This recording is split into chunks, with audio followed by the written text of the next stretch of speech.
इस वक्त मैं कोजकटा पे खड़ा हूँ जहाँ पे PDMA और ज़िली इंतज़ामिया FC फोर्स रात से लेकर अभी तक चमन कोजकटा पे इस शदीद बर्फबारी में अपनी खिदमत सर अंजाम दे रहे हैं और ये इस महीने में दूसरी बार है कि यहाँ पे बर्फबारी हो रही है। इससे पहले रात से लेकर अभी तक PDMA से लेकर ज़िली इंतज़ामिया FC लगे हुए थे। अभी तकरीबन बड़े गाड़ियों से लेकर छोटी गाड़ियां तक अभी माल बरदार गाड़ियां भी आमदरफ्त के लिए आप हमारे कमरे में दिखा रहे हैं आपको कि ये बिल्कुल खुला हुआ है। PDMA हुकाम और ज़िली इंतज़ामिया FC सारे लगे हुए हैं।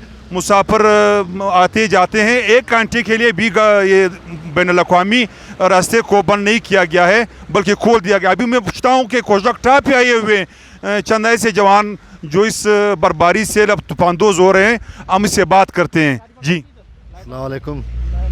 बहुत ही इंजॉयमेंट मौसम है, ज़बरदस्त मौसम है। अल्लाह की रहमत है, बारिशें हुई अच्छी और जो है हम ऊपर घूमने आए हैं, पिकनिक बच्चों के साथ आए हुए हैं।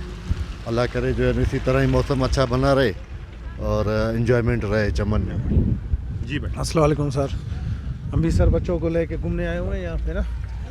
बस बर्फबारी होती रही, अल्लाह का करम है, हमारे शहर पे करम किया है अल्लाह ने ना, इसलिए बस। जी सैयद सदर अहमद ख्वांदई चमन।